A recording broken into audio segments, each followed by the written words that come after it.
John Calvin கிபி 1600களில் Theodore Beza, John Knox, William Paris போன்ற சீர்திருத்தவாதிகள் ரோமன் கத்தோலிக்க திருச்சபையிலிருந்து விலகி சீர்திருத்தப்பட்ட கிறிஸ்தவம் என்ற வாதத்தை முன்வைக்கின்றனர். இது வேதத்தின் அதிகாரம் என்ன, கடவுளின் இறையாண்மை என்ன என்பதை நமக்கு கற்பிக்கிறது.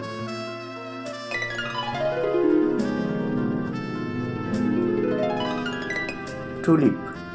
டி என்பது டோட்டல் டிப்ராவிட்டி, அதாவது முழுமையான சீரழிவு எனவும், யூ என்பது எந்த நிபந்தனைகளும் இல்லாத ஒரு தேர்ந்தெடுத்தலை அன்கண்டிஷனல் எலெக்ஷன் எனவும், எல் என்பது லிமிட்டட் அட்டோன்மெண்ட் வரையறுக்கப்பட்ட பாவ பரிகாரம் எனவும்,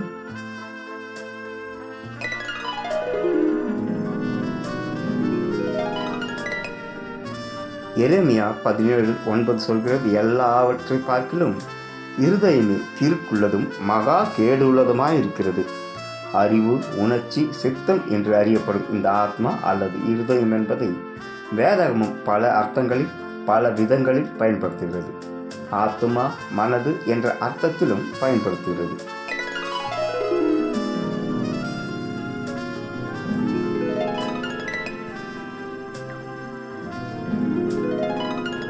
ஏசாயா 6:10 சொல்லியிருக்கிற வசனத்தை இயேசு மேற்கோளாக காட்டி சொல்லும்போது மத்தேயு 13:15 காதுகளினால் கேளாமலும் இருதயத்தால் உணர்ந்து மனம் திரும்பாமல் இருக்கிற கொழுத்திருக்கிற இருதயத்தை குறித்து என்பதை செப்துவஜின்ட் மொழிபெயர்ப்பு இவ்வாறு மொழிபெயர்க்கிறது: நீங்கள் எப்போதும் கேட்பீர்கள், ஆனால் ஒருபோதும் புரியாது.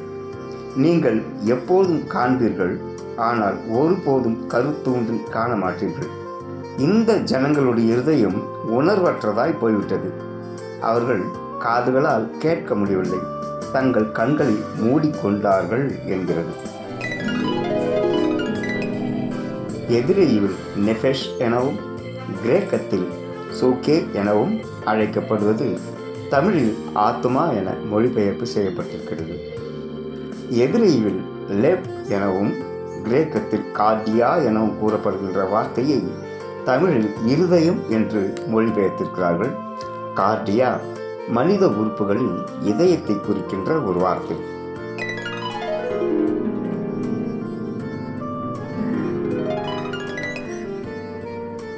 ஆத்மா, இருதயம் என்பவைகள் ஒவ்வொன்றின் மறு பெயர்களாக இருக்கின்றன. சில நேரங்களில் சிலவற்றை இடத்திற்கு ஏற்ற பொருளை அர்த்தத்தை தருகின்ற சொற்களாக தகுந்த இடங்களில் பொருத்தப்பட்டிருக்கிறது. இது ஆதியாகமம் 1:5 பிற்பகுதியான இருளுக்கு இரவு என்று பெயரிட்டார் என்ற அற்புதமான மொழிபெயர் போன்று இருக்கிறது. ஆனால் கால்வினியக்காரர்கள் இருதயத்தை, ஆத்மாவை கையாள்வதிலிருந்து தாவீது தனித்து நின்று அது வேறு விதமாக கையாள்கிறார்.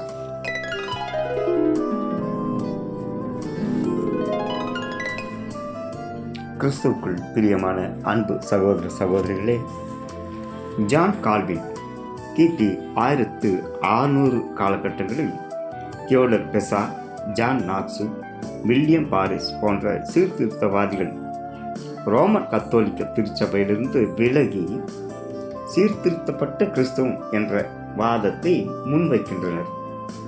இது வேதத்தின் அதிகாரம் என்ன, கடவுளின் இறையாண்மை என்ன என்பதை நமக்கு கற்பிக்கிறது. முதலில் லூதர் இந்த கற்பித்தல் கொள்கையை கால்வினிசம் என்று குறிப்பிடுகிறார். ஏனென்றால் இவர்களின் கொள்கை மார்ட்டின் லூதரால் ஏற்படுத்தப்பட்ட புராட்டஸ்டன்ட்டிலிருந்து வேறுபடுகிறது. கால்வினிசம் நம்மை வேதத்தில் இருக்கும் சில வசனங்களால் தவறான வழி நடத்துதலுக்கு அழைத்து செல்கிறது. இந்த கால்வினியத்தை 5 தலைப்புகளின் கீழாக நாம் அறிந்து கொள்ளலாம். இந்த 5 தலைப்புகள் அல்லது 5 கொள்கைகளை நாம் நினைவில் வைத்துக் கொள்ள வேண்டுமென்றால் அவற்றின் ஆங்கில சொற்களின் முதல் எழுத்துக்களை நினைவில் வைத்துக் கொள்ளலாம். TULIP, tulip.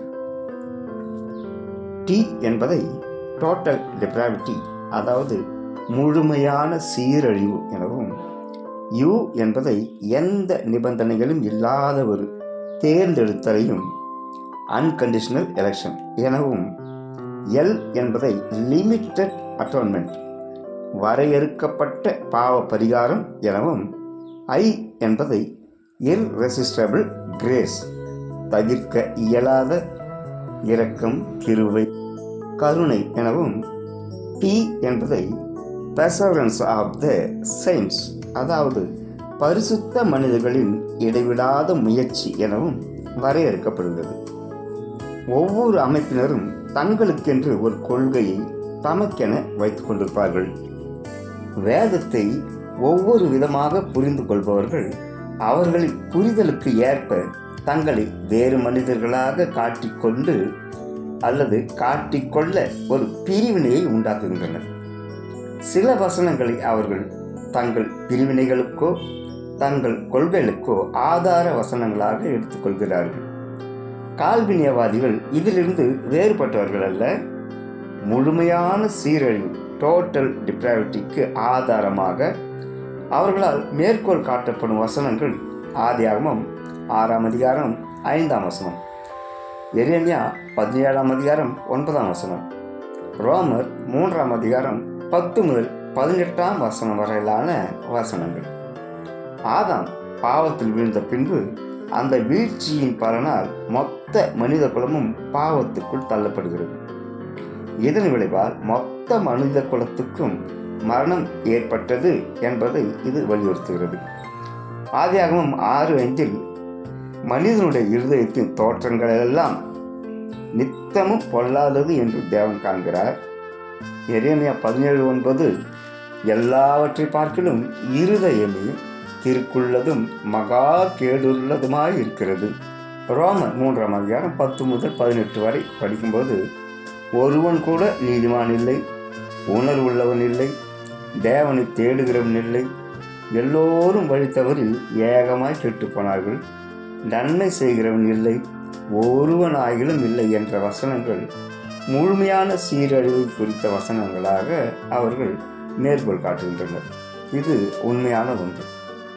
இரண்டாவது குறிப்பிடப்பட்டிருக்கும் நிபந்தனை ஏதுமில்லா தேர்ந்தெடுப்பு, அன்கண்டிஷனல் எலெக்ஷன். மனித குலமானது பாவத்தில் மறித்துவிட்டதால் அவனால் தேவனிடத்தில் முழு மனதாக கிட்டு சேர முடியவில்லை. ஆதாமே நீ எங்கிருக்கிறாய் என்ற தேவனின் கேள்விக்கு ஆதாமால் மறைந்து கொண்டிருந்து தான் பதிலளிக்க முடிந்தது.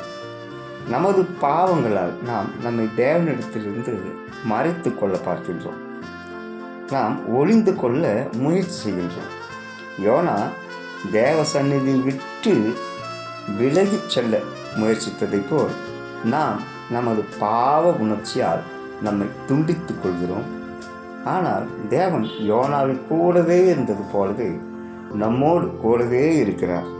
கால்வினியவாதிகள் இந்த நிபந்தனையற்ற தேர்ந்தெடுப்பிற்கான மேற்கோள் வசனங்களாக ரோமர் 8ஆம் அதிகாரம் 29-30 வசனங்களை அவர்கள் எடுத்துக்கொள்கிறார்கள்.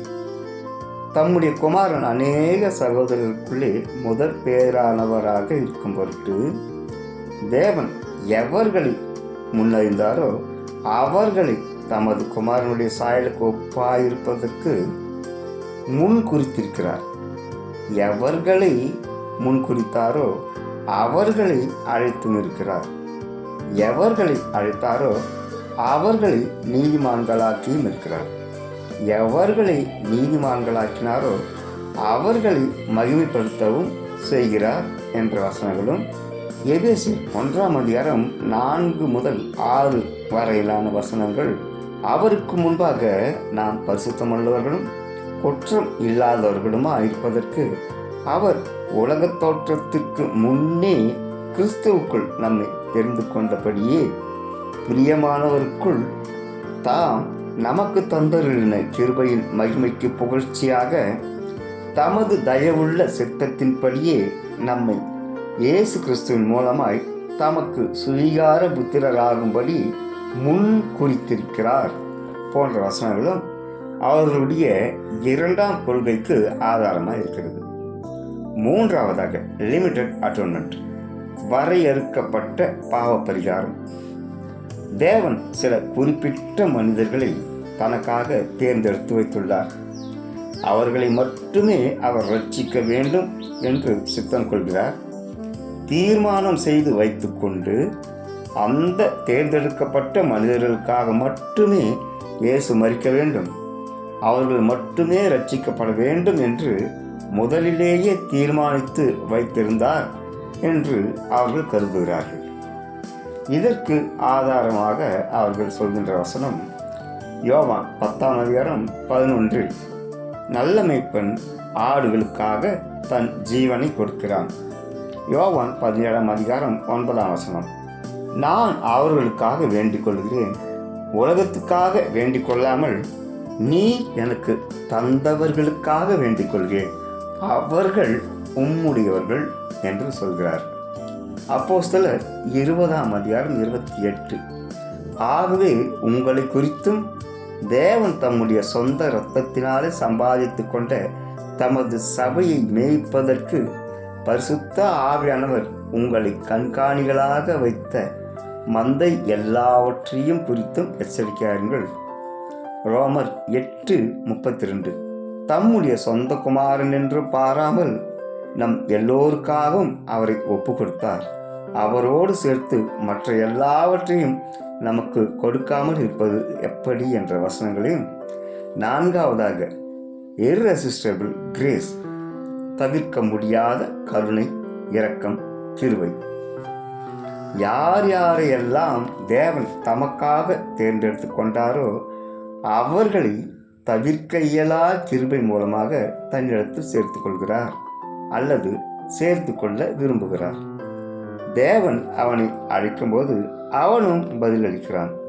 இதற்கு ஆதார வசனங்களாக யோவான் 6:37 பிதாவானவர் எனக்கு கொடுக்கிறதெல்லாம் என்னிடத்தில் வரும், என்னிடத்தில் வருகிறவனை நான் புறம்பே தள்ளுவதில்லை. யோவான் 6:44 என்னை அனுப்பின பிதா ஒருவனை இழுத்து கொள்ளாவிட்டால் அவன் என்னிடத்தில் வரமாட்டான், கடைசி நாளில் நான் அவனை எழுப்புவேன். யோவான் 10:16 இந்த தொழுவத்தில் உள்ளவர்கள் அல்லாமல் வேறு ஆடுகளும் எனக்கு இருக்கிறது, அவைகளையும் நான் கொண்டு வர வேண்டும், அவைகள் என் சத்தத்திற்கு செவி கொடுக்கும், அப்போது ஒரே மந்தையும் ஒரே மேய்ப்பனுமாகும் என்ற வசனங்களையும், ஐந்தாவதாக பெர்சவரன்ஸ் ஆஃப் தி செயின்ட்ஸ் பரிசுத்தவான்களின் அல்லது பரிசுத்த மனிதர்களின் விடாமுயற்சி. இதை குறித்து பார்க்கும்போது பரிசுத்த ஆவின் மூலமாக தேவனானவர் தேர்ந்தெடுக்கப்பட்டவர்கள் மட்டுமே விசுவாசத்தில் நிலைத்திருப்பார்கள் என்ற கூற்றுக்கு ஆதார வசனமாக எபேசியர் 1:3-14 வரை உள்ள வசனங்கள். 14 அவருக்கு முன்பாக நாம் எல்லாரும் பரிசுத்தம் உள்ளவர்களும் குற்றம் இல்லாதவர்களுமாக இருப்பதற்கு உலகம் உருவாக்கப்படுவதற்கு முன்பே கிறிஸ்துவுக்குள் அவர் நம்மை தெரிந்து கொண்டபடியே என்ற வசனங்களும், யோவான் 10:27-29 என் ஆடுகள் என் சத்தத்திற்கு செவி கொடுக்கிறது, நான் அவைகளை அறிந்திருக்கிறேன், அவைகள் எனக்கு பின் செல்கிறது, நான் அவைகளுக்கு நித்திய ஜீவனை கொடுக்கிறேன், அவைகள் ஒருபோதும் கெட்டு போவதில்லை, ஒருவனும் அவைகளை என் கையிலிருந்து பறித்து கொள்வதும் இல்லை. அவைகளை எனக்கு தந்த என் பிதா எல்லாரையும் விட பெரியவராயிருக்கிறார், அவைகளை என் பிதாவின் கையிலிருந்து பறித்து கொள்ள ஒருவனாலும் கூடாது என்ற வசனங்களும், ரோமர் 8:29-30 வசனங்களும் மேற்கோள்களாக அவர்களால் எடுத்துக்கொள்ளப்படுகிறது. இவைகள் அனைத்தும் வேதாகமத்தை சார்ந்த கோட்பாடாக அடிப்படைவாதமாக எடுத்துக்கொள்ளப்பட்டாலும் இவைகள் அனைவராலும் ஏற்றுக்கொள்ளப்படாமல் பலராலும் நிராகரிக்கப்பட்டிருக்கிறது.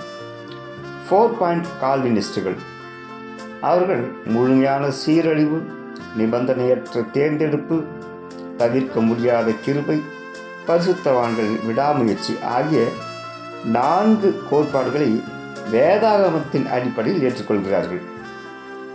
ஆனால் நாம் இதற்கு உள்ளே சென்று இந்த வசனங்களின் சற்று ஆழமான பகுதிகளை கொஞ்சமாக ஆனாலும் ஆழமாகவும் தெளிவாகவும் ஆராய்ந்து பார்ப்போம். ஆதியாகமம் 6ஆம் அதிகாரம் 5 தேவன் கண்டு மனஸ்தாபப்பட்ட விஷயம், அவன் இருதயத்தின் நினைவுகளின் தோற்றமெல்லாம் நித்தமும் பொல்லாததே என்று தேவன் காண்கிறாரே அது. பெருவெள்ள அழிவுக்கு பிறகு கர்த்தர் ஆதியாகமம் 8ஆம் அதிகாரம் 21 மீண்டும் இந்த வசனத்தை நினைவு கூறுகிறார். எரேமியா 17ஆம் அதிகாரம் 9ஆம் வசனம் சொல்கிறது, எல்லாவற்றை பார்க்கிலும் இருதயமே திருக்குள்ளதும் மகா கேடுள்ளதுமாயிருக்கிறது. அறிவு, உணர்ச்சி, சித்தம் என்று அறியப்படும் இந்த ஆத்மா அல்லது இருதயம் என்பதை வேதாகமம் பல அர்த்தங்களில் பல விஷயங்களில் பயன்படுத்துகிறது. ஆத்மா மனது என்ற அர்த்தத்திலும் பயன்படுத்தப்படுகிறது.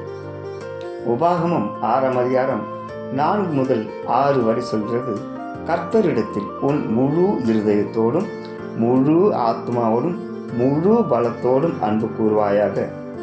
இந்த வசனத்தை மத்தேயு 22:37, மார்க்கு 12:30, லூக்கா 10:27 வசனங்களில் இயேசு கற்பனைகள் எல்லாவற்றிலும் பிரதான கற்பனை என்று குறிப்பிடுகிறார்.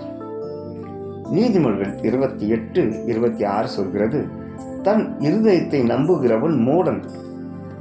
எபிரேயர் 3:12 ஜீவனுள்ள தேவனை விட்டு விலகி செல்வதற்கேதுவான அவிசுவாசமுள்ள பொல்லாத இருதயம் என குறிப்பிடுகிறது. 2 ராஜாக்கள் 23ஆம் அதிகாரத்தில் 24-25 வசனத்தில் யோசியாவை பற்றி குறிப்பிட்டு சொல்லும்போது, கர்த்தரிடத்திற்கு தன் முழு இருதயத்தோடும் தன் முழு ஆத்மாவோடும் தன் முழு பலத்தோடும் மோசே நியாயப்பிரமாணத்திற்கு ஏற்றபடியெல்லாம் செய்தான். அவனை போலத்த ராஜா அவனுக்கு முன் இருந்ததும் இல்லை, அவனுக்கு பின் எழும்பினதும் இல்லை.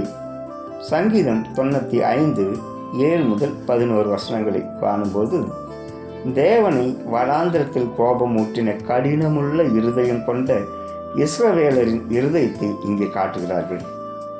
மார்க்கு 7ஆம் அதிகாரம் 21-22 நம் ஆண்டவர் மனுஷனுடைய இருதயத்துக்குள்ளிருந்து பொல்லாத சிந்தனைகளும் விபச்சாரங்களும் வேசித்தனங்களும் என ஒரு பட்டியலையே சொல்லி எச்சரிக்கிறார்.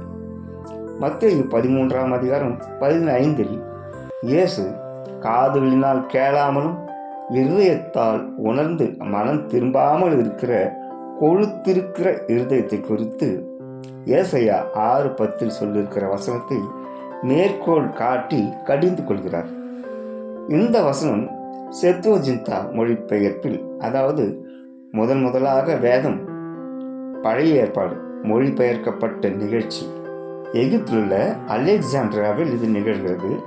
கிமு 334 முதல் 324 வரை கிரேக்க மாசிடோனிய மன்னன் மகா அலெக்சாண்டர் ஆசியா மைனர், அதாவது கிபி 324 330 வரையிலான காலகட்டங்களில் கான்ஸ்டன்டைனால், முதலாம் கான்ஸ்டன்டைனால் ஏற்படுத்தப்பட்ட கான்ஸ்டான்டினோபிள் என அழைக்கப்பட்ட பைசன்டைன் ரோமானிய தலைநகரமாக செயல்பட்ட எபேசு, சிமிர்னா, பெர்கமு, தியத்தீரா, சர்தை, பிலதெல்பியா, லவோதியா என்ற 7 சபைகளை கொண்ட தற்போதைய டர்க்கி நாட்டின் அதிகப்படியான நிலப்பகுதியும் அனத்தோலியா நிலப்பகுதியையும் குறிக்கும்.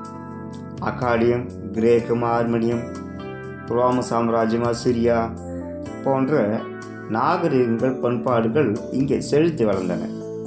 அனத்தோலியா என்பது ஐரோப்பா ஆசியா கண்டத்துக்கு இடையில் அமைந்துள்ளது.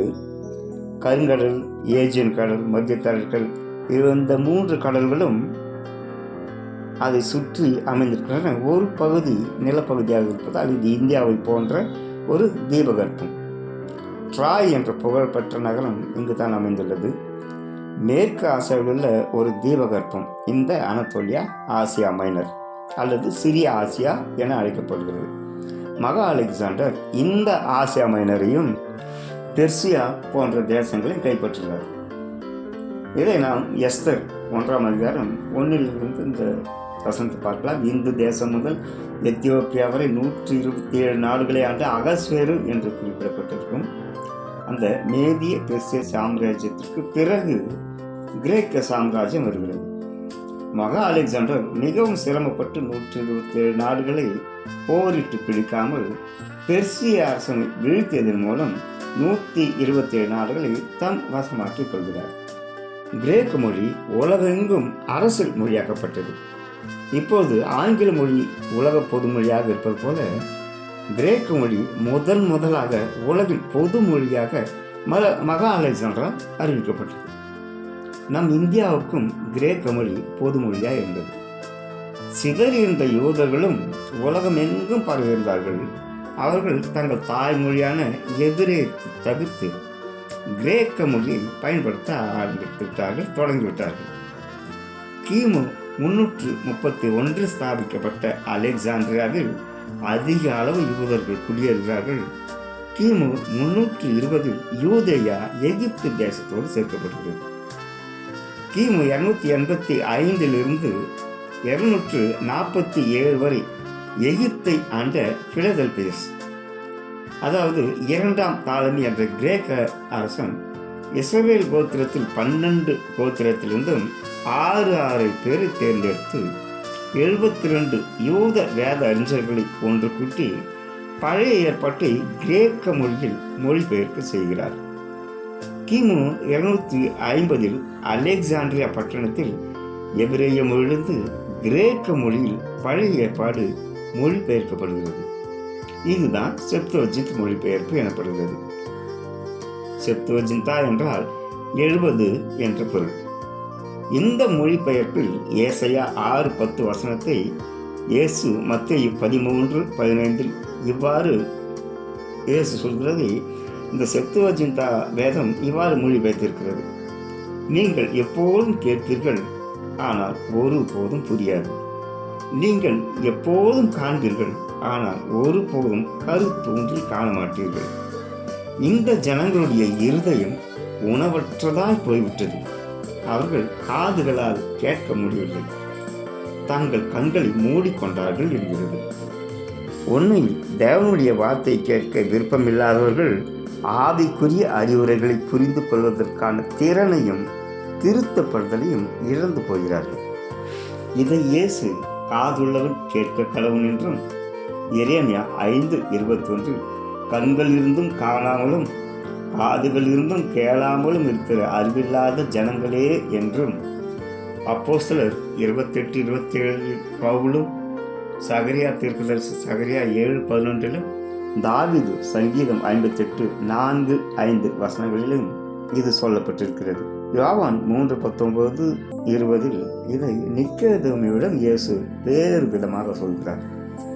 ஒளியானது உலகத்திலே வந்திருந்தும் மனுஷருடைய கிரியைகள் பொல்லாதவைகளாயிருக்கிறபடியால் அவர்கள் ஒளியை பார்க்கலும் இருளை விரும்புகிறதே அந்த ஆக்கினி தீர்ப்புக்கு காரணமாக இருக்கிறது.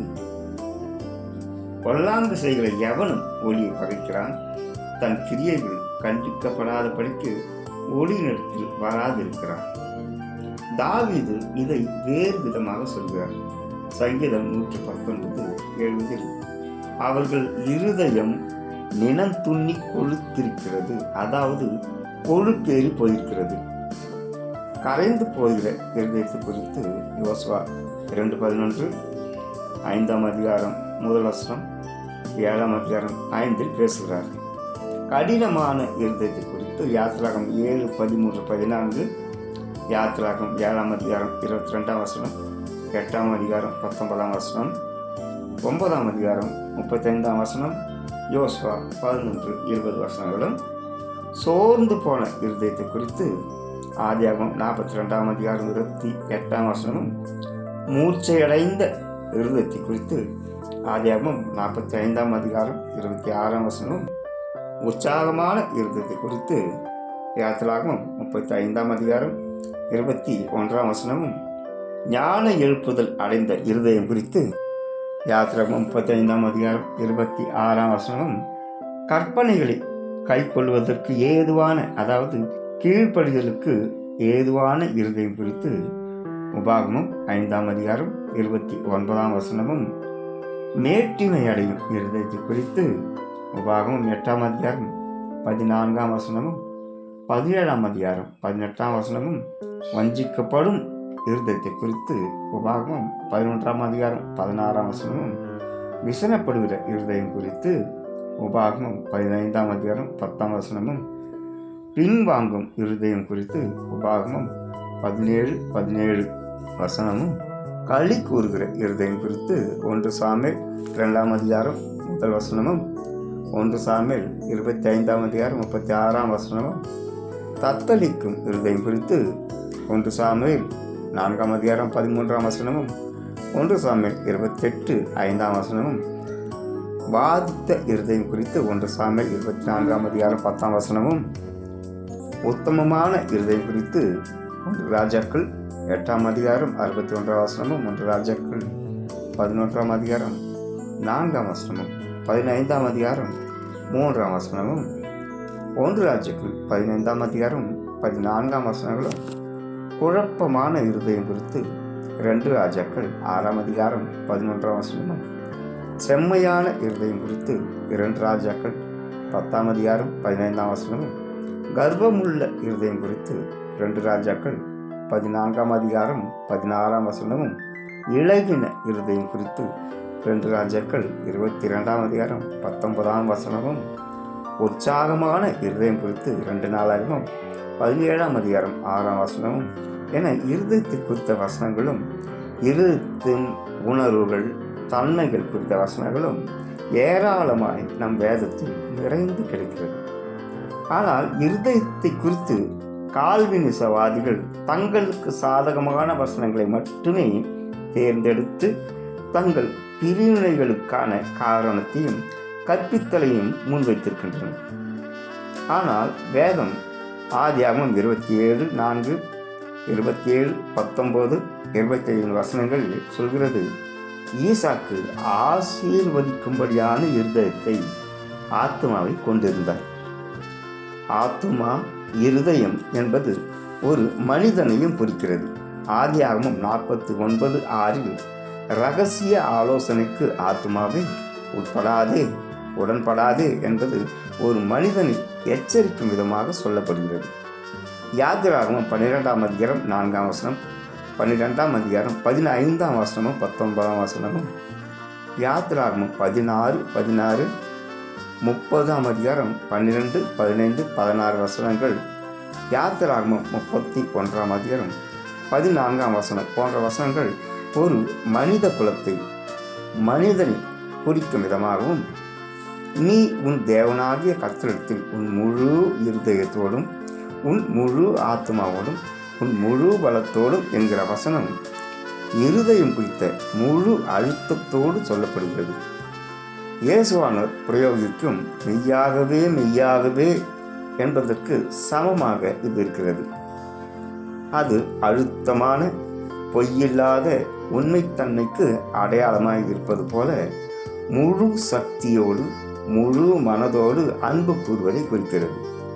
மத்தேயு 10:28 இயேசு சொல்கிறார், ஆத்துமாவை கொல்ல வல்லவர்களாயிராமல் சரீரத்தை மாத்திரம் கொல்லுகிறவர்களுக்கு நீங்கள் பயப்பட வேண்டாம், ஆத்மாவையும் சரீரத்தையும் நரகத்திலே அழிக்க வல்லவருக்கே பயப்படுங்கள்.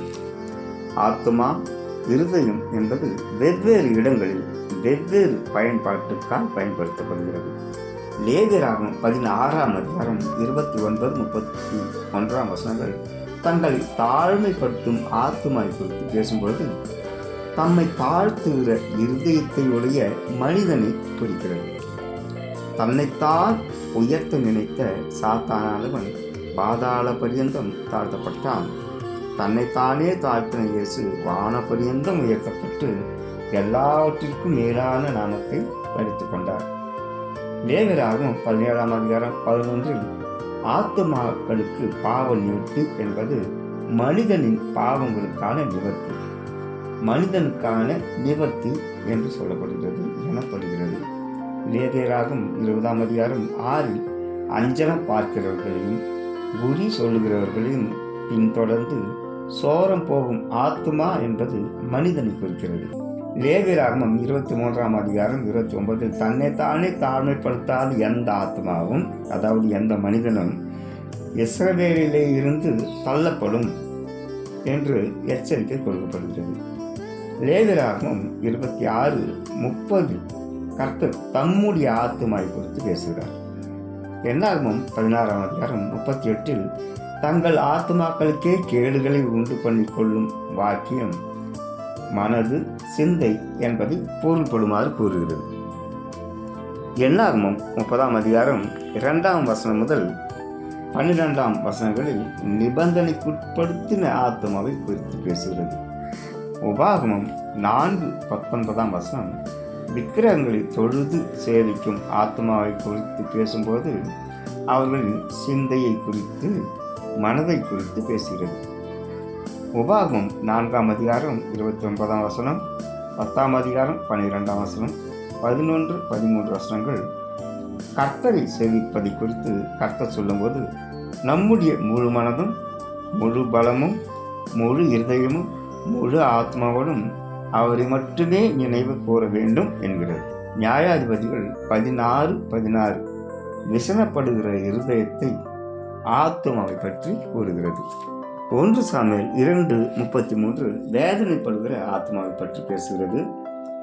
1 சாமுவேல் 18:1 யோனத்தானுடைய ஆத்மா தாவீதின் ஆத்மாவோடு ஒன்றாய் இசைந்திருந்தது என குறிப்பிடுகிறது. இது மனங்களின் ஐக்கியத்தை நமக்கு கற்பிக்கிறது.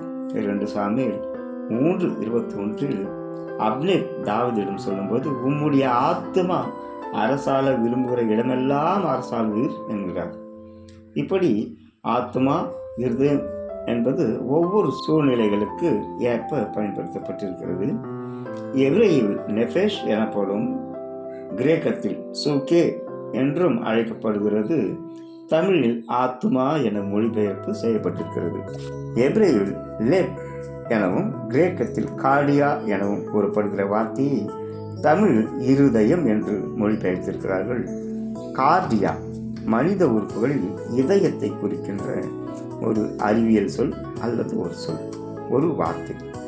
தமிழில் கா, கால், கானகம், ஆரம், புறவு, பொழி, வல்லை, இயவு, முழவு, பொச்சை, பொதி, அரில், அறல் போன்ற பல சொற்கள் காடு என்கிற ஒரு வார்த்தையை குறிப்பதை போலவும் ஆழி, சமுத்திரம், சாகரம், பௌவம், முன்னீர், வங்கம் போன்றவை கடல் என்கிற ஒரு வார்த்தைக்கு பொருளாகவும் கயம், வேழம், களிறு, விளறு, களபம், அத்தினி, வல்விலங்கு, கரி, அத்தி, அல்லியன், ஆணை என்ற வார்த்தைகள் யானை என்று பொருள்படுவது போல் ஆத்மா, இருதயம் என்பவர்கள் ஒவ்வொன்றின் மறு பெயர்களாக இருக்கின்றன. சில நேரங்களில் சிலவற்றை இடத்திற்கு ஏற்ற பொருளை அர்த்தத்தை தருகின்ற சொற்களாக தகுந்த இடங்களில் பொருத்தப்பட்டிருக்கிறது. இது ஆதியாகமம் 1ஆம் அதிகாரம் 5ஆம் வசனத்தில் பிற்பகுதியான இருளுக்கு இரவு என்று பெயரிட்டார் என்ற அற்புதமான மொழிபெயர்ப்பை போன்றது. ஆனால் கால்வினியக்காரர்கள் இருதயத்தை, ஆத்மாவை கையாள்வதிலிருந்து தாவீது தனித்து நின்று அது வேறு விதமாக கையாளுகிறார். இருதயமானது திருக்குள்ளது மகா கேடுள்ளதுமாய் இருக்கிறது என்ற எரேமியாவின் வசனத்தை மேற்கோள் காட்டும் அவர்களுக்கு அந்த இருதயத்தை தாவீது சங்கீதம் 6:3 என் ஆத்மா மிகவும் வியாகுலப்படுகிறது என தேவனிடம் முறையிடுகிறார். அதனை தொடரும் வசனத்தில் அதனால் கர்த்தாவே எதுவரைக்கும் இறங்காதிருப்பீர் தன் எஞ்சுதலை கர்த்தரிடம் சொல்கிறார். சங்கீதம் 6:4 என் ஆத்மாவை விடுவியும் கர்த்தாவே என்கிறார். சங்கீதம் 13:2 என் ஆத்மாவிலே எதுவரைக்கும் சஞ்சலத்தை நித்தம் நித்தம் வைத்து ஆலோசனை பண்ணி கொண்டிருப்பேன் என்கிறார். 17:13 துன்மார்க்கன் கையிலிருந்து என் ஆத்மாவை தப்புவியும் என்கிறார். சங்கீதம் 19:7 ஆத்துமாவை உயிர்ப்பிக்கிறதற்கு கர்த்தருடைய வேதம் குறைவில்லாததாய் இருக்கிறது என்ற ரகசியத்தை அறிந்தவராய் தாவி இருக்கிறார். சங்கீதம் 23:3 கர்த்தரே ஆத்மாவை தேற்றுகிறவர் என்ற தேற்றரவாளரின் ரகசியத்தை அறிந்தவர் தாவீது. ஊழியக்காரின் ஆத்மா கர்த்தராலே மீட்கப்படுகிறது, கர்த்தர் அதை மீட்கொள்வார் என சங்கீதம் 34:32 சொல்கிறது. சங்கீதம் 42:11 ஆத்மாவிடம் தாவீது பேசுகிறார். என் ஆத்மாவே, நீ ஏன் கலங்குகிறாய்? ஏன் எனக்குள் தியங்குகிறாய்? அதாவது என் நெஞ்சு, நீ ஏன் நம்பிக்கை இழக்கிறாய்? நீ ஏன் கலக்கமடைகிறாய் என்று கேட்டவர் தன் ஆத்மாவிடம் மிகவும் கரிசனையோடு பேசுகிறார்.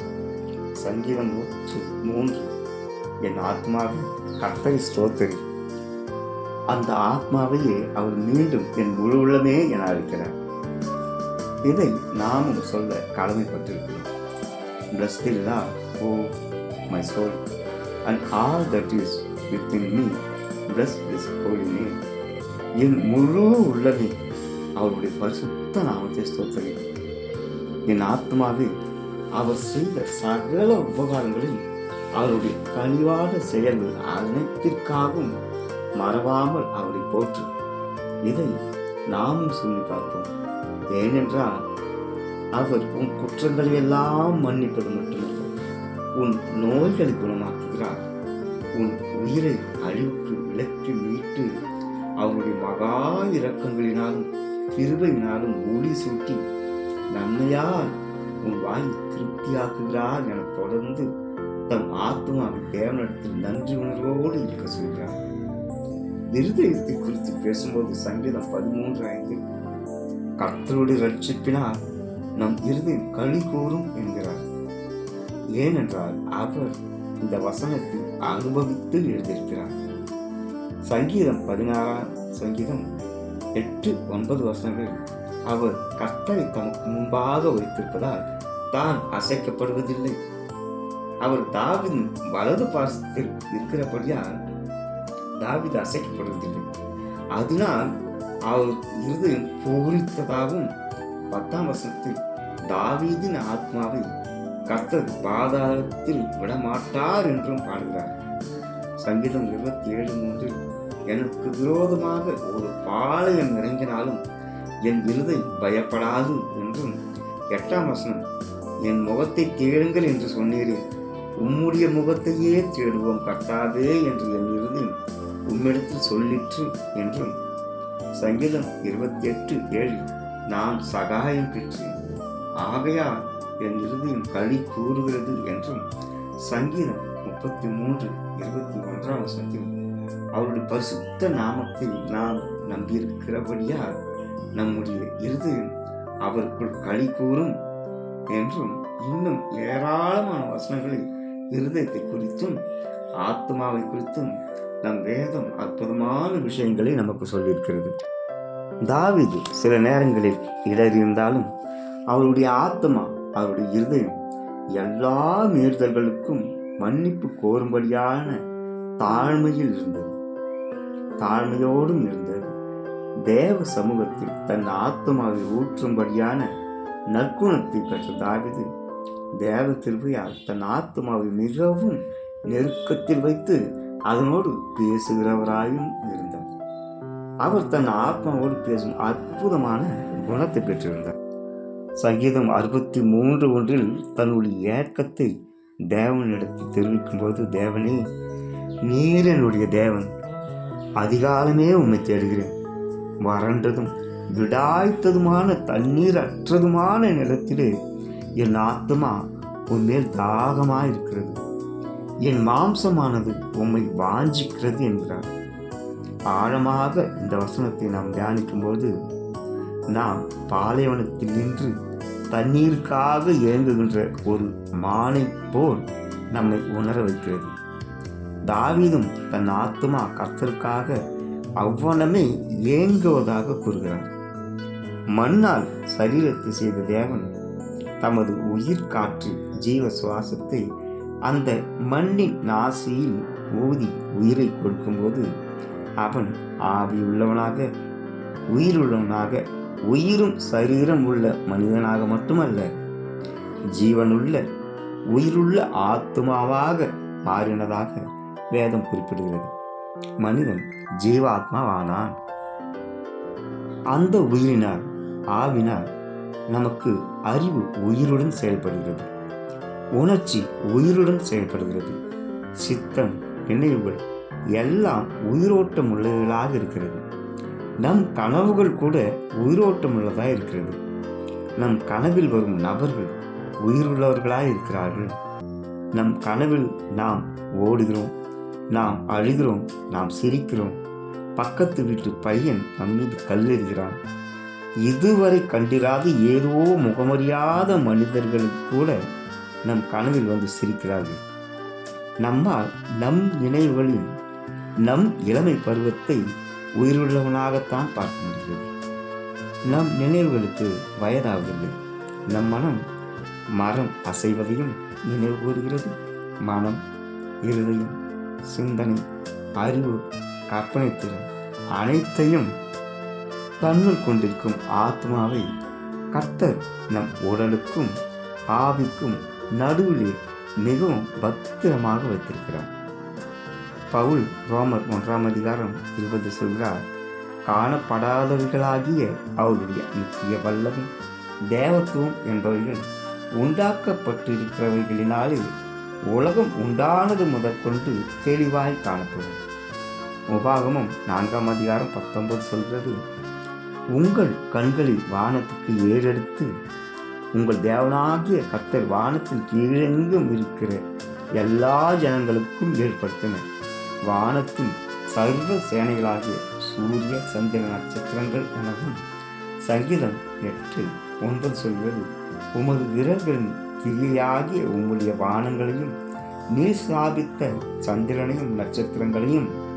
சங்கீதம் 19:1-6 வானங்கள் தேவனுடைய மகிமை வெளிப்படுத்துகிறது என துவங்கும் வசனங்களும்.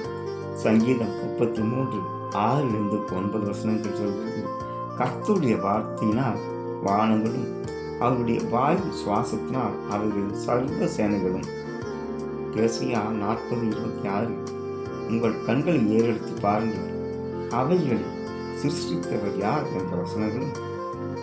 சங்கீதம் 119:90 போன்ற வசனங்களும் தேவ கிரியைகளை வெளிப்படுத்துகிறது.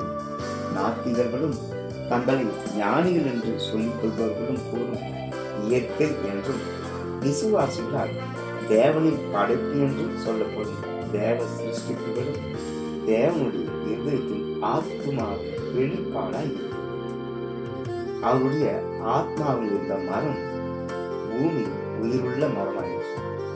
அவருடைய இருதயத்தில் இருந்த வானமும் பூமியும் சர்வ சேனைகளும் உயிரோட்டமுள்ள படைப்புகளாக வெளிப்பட்டது. தேவனின் படைப்புகளாக நாம் காணும் அனைத்தும் தேவனின் இருதயத்தின் ஆத்மாவின் உருவங்களின் வெளிப்பாடு. திருக்குள்ளதும் மகா கேடுள்ளதுமாய் இருக்கின்ற ஆத்மாவை தாவீதை போல தோழமையாக்கி அவற்றை நாம் ஆராய்ந்து அவற்றை நாம் உணர்ந்து பார்க்கும் போது மட்டுமே நம்மால் நம்மை உணர்ந்து கொள்ள முடிகிறது. நம் பாவங்களை நம்மால் சீர்படுத்தி கொள்ள முடிகிறது. யாருமே இல்லாத நேரத்திலும் நம் ஆத்மா, நம் இருதயம் நம்மோடு இருக்கும். நமக்கு வெளியே இருந்து யாரும் நம்மோடே கூட உலாவ முடியும். ஆனால் நமக்குள்ளிருந்து நம்மோடே இருப்பதும் நம் ஆத்மா மட்டுமே. அந்த இருதயத்தால், ஆத்மாவால் நம்மால் தேவனத்தில் நெருங்கி சேரவும் முடியும், விலகி செல்லவும் முடியும். ஜேக்கப் அர்மீனியஸ் பெயரால் அறியப்படுகின்ற அர்மீனியனிசம் கால்வினிசத்திலிருந்து சற்றே மாறுபடுகிறது. கால்வினிசம் தேவனுடைய இறையாண்மையை வலியுறுத்துவது போல அர்மீனியசமும் 5 அடிப்படை வாதங்களை முன்வைக்கின்றன. ஆனால் இது மனிதனின் பொறுப்பை வலியுறுத்துகிறது. கால்வினிய கோட்பாடுகள் அவர்களுடைய பார்வைக்கு ஆத்மாவை குறித்து முழுமையான சீரழிவு, டோட்டல் டிப்ராவிட்டியின் முதல் கோட்பாடுக்கான முதல் வசனத்தை குறித்து என்று நாம் பார்த்தோம். நம் ஆத்மா நஷ்டப்படாமல் இருக்க அதை தேவனுடைய சித்தத்தின்படி நடக்குமாறு நல்வழியில் பரிசுத்தருக்கு பிரியமுள்ளதாக வைத்துக் கொள்ளும் கடமை நமக்கு இருக்கிறது. நம்மை நாமே வஞ்சித்துக் கொள்ளாமல் நம் முழு இருதயத்தோடும் நம் முழு ஆத்மாவோடும் முழு பலத்தோடும் அவரில் நம்பிக்கை வைத்து அவர் மேல் அன்பு கூறும்போது மட்டுமே நாம் இரட்சிப்பின் பாதையில் வெற்றிகரமாக பயணித்து இலக்கை அடைய முடியும். நல்ல போராட்டத்தை போராடி ஓட்டத்தை முடித்து விசுவாசத்தை காத்து கொண்டு ஜீவ கிரீடத்தை பெற வேண்டுமென்றால் நம் ஆத்மாவை தேவ சித்தத்தின்படி நடத்தினால் மாத்திரமே பரலோக ராஜ்யத்தில் நுழையும் தகுதியை நம்மால் பெற முடியும். நம்மை தேவன் பிறப்பித்த காரணம் அவருடைய நியாயத்தீர்ப்பிலே நாம் நீதியுள்ளவர்களாக கர்த்தரின் வலது பக்கம் நிற்கிறவர்களாக இருக்க வேண்டும் என்பதற்காக மட்டுமே போலியான திருச்சபைகளுக்கு கள்ள உபதேசங்களுக்கு எச்சரிக்கையாக இருப்போம். அவைகள் கிறிஸ்தவத்திற்கு உதவாத நீதமான தேவையில்லாத கோட்பாடுகள். அவற்றிற்கு செவி கொடுப்பவைகள் எல்லாம் தேவையற்ற காதுகள். எச்சரிக்கையோடு இருப்போம், விழித்து காத்து கொண்டிருப்போம். மரணதா என்று கர்த்தாவே வாரும் என்று நம் முழு இருதயத்தோடும் முழு ஆத்மாவோடும் அவர்கள் அன்பு கூறுவோம். தேவ கிருபை நம்மோடு இருப்பதாக. ஷாலோம் ஷாலோம். ஆமென்.